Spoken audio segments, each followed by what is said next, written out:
President Donald Trump just announced he will pause the 25% tariffs on Mexican imports. We have reporters in Mexico City and in the North Lawn of the White House. Let's go straight to CNN's Valeria Leon in Mexico City for the latest. Valeria, midnight was the deadline here where tariffs were supposed to be implemented. They're not now. Why?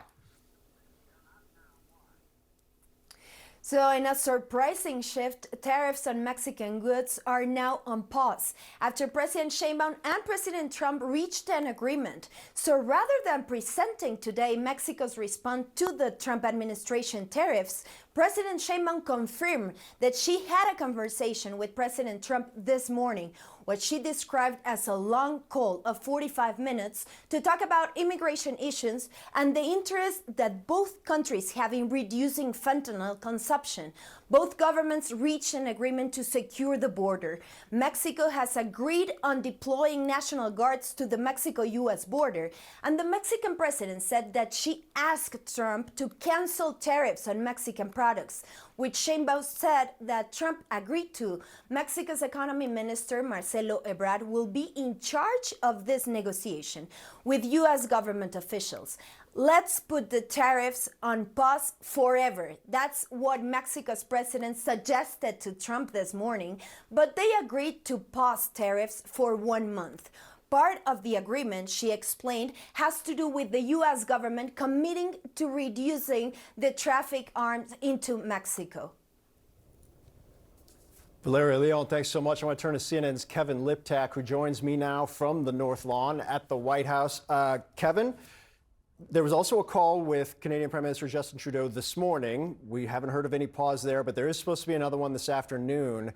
Is this just a bilateral Mexico-U.S. thing, or do we expect another pause also applying to the Canadians? Yeah, at this point, this only applies to Mexico. And I'll tell you, after that phone call with Justin Trudeau, officials I talked to on the Canadian side were not all that optimistic about a last-minute reprise from these tariffs. But of course, they have scheduled up this follow-up conversation at 3 p.m.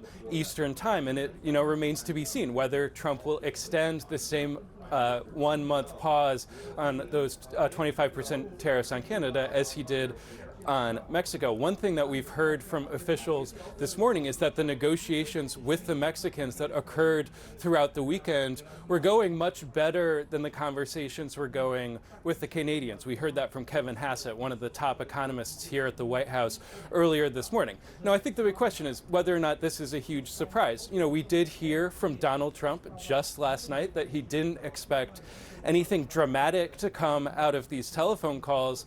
But on the other hand, look at those numbers on the screen. The stock market, at one point, the Dow Jones Industrial Average was down almost 600 points this morning.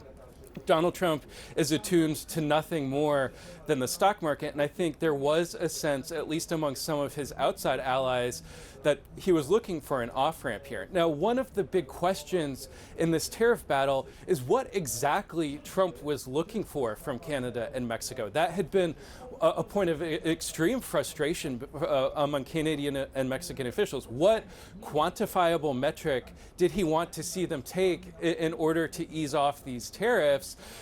Just on Friday, a delegation of Canadian officials was here at the White House meeting with Donald Trump's border czar. They were supposed to meet around 4 p.m. Donald Trump at 4 p.m. says he wasn't looking for any concessions. So there was an incredible amount of confusion. Today, this morning, I think we are getting a good idea of what he's looking for, which is troops on the border, 10,000 troops on the border that Mexico says it will send to try and cut down on those fentanyl flows. Phil. We'll see what Canada offers in their negotiations. Obviously, 10% tariffs also on China. No indication right now of any calls there. Kevin Liptak, Valeria Leon, thanks so much. It is important to note that tariffs, as I noted, on China and Canada have not been paused, at least at this moment. That might explain some of the market reaction. We've seen a pop, but not an entirety of a turnaround. CNN business correspondent Vanessa Yurkevich joins me now. Do we expect a complete rebound here? I think investors are being cautiously optimistic. This news, obviously, of this pause on tariffs with Mexico has encouraged investors, and you've seen markets recover just a little bit. They were down almost 2%, all of them, earlier this morning, but we've seen a pop. We've seen a recovery. But if you look at specific stocks, specific industries that were expected to be targeted with these tariffs, you see a mix. You see General Motors down over 2%. You see 3M, which is manufacturing, down about 1%, and Constellation Brands. This is a company, an alcohol company that imports and exports from around the world. You see them still down over 2%.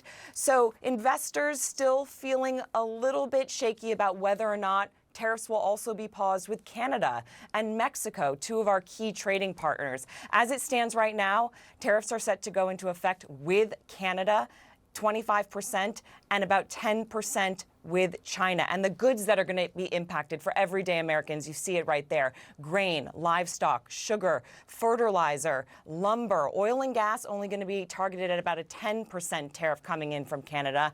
And then from China, electronics, home appliances, toys, and footwear. Americans, we buy about 50% of our footwear from China, so that's a significant amount. So we are waiting to see what happens. And of course, Phil, retaliatory tariffs happen. We've already heard from Canada that they're expecting to retaliate with 25% tariffs against goods that are coming out of the U.S. and into Canada. We'll see. There's another call, as you mentioned, scheduled with Trudeau later this afternoon. Will there be a turnaround like there was with Mexico, Phil? We'll have to wait and see. All right, Vanessa Yurkevich, thanks so much. Joining me now for more on this, former Michigan Congressman and Governor James Blanchard, also served as the U.S. ambassador to Canada.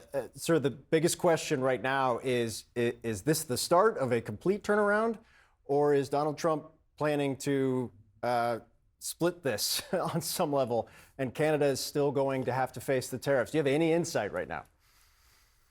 No, I think there are people hoping there'll be some sort of deal soon and work things out. It's harder with Canada because the basis for attacking them it's ridiculous. Trump is accusing them of being a national security threat. That's absurd. We share all intelligence. We've been allies with Canada since World War I. There's minuscule amounts of fentanyl coming in from Canada, and there are more migrants going north to Canada than south from Canada to the U.S. So the basis of all this is absurd. Hopefully it'll get worked out.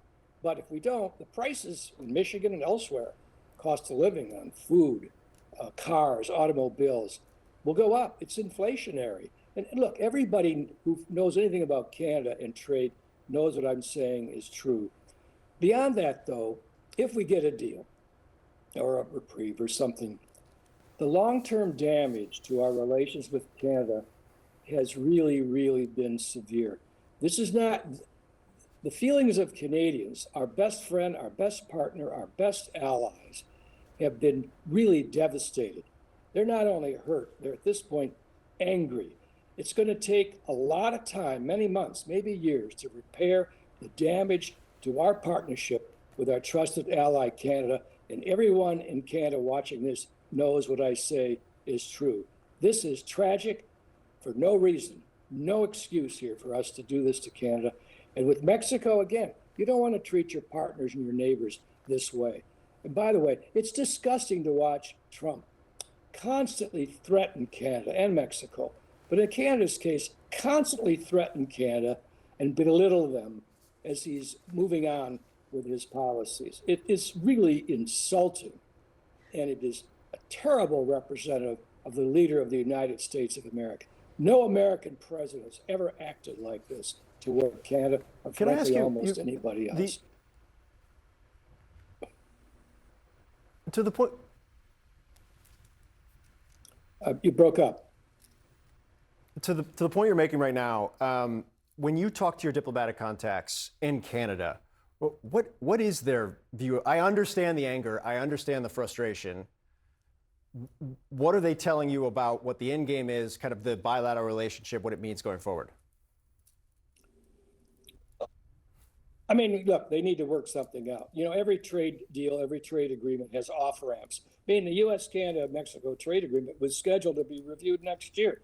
So there's probably a fig leaf that Canada can give Trump if they want to, that Trump will accept and proclaim victory, like invading Normandy or something. Look, we're dealing with an abnormal guy in the White House. We all know that. The problem Canadians have is they don't understand why the United States Senate is standing up to him. They really wonder about that. Sure, there could be a a short-term solution, a few more border guards, something like that, which Canada can easily do and would do. I mean, look, we share the patrol of the Great Lakes. We have Americans, Coast Guard, and Canadian in the same boats. All right, and I'm sensitive to that, being from Michigan. So cooperation has been the hallmark, not conflict. They can work something out, but I'm telling you, this has gone too far. And I think most people, as I said, who are friends of Canada and the United States agree with me. Canada does not deserve this. They deserve their respect and friendship, and we're going to repair the damage.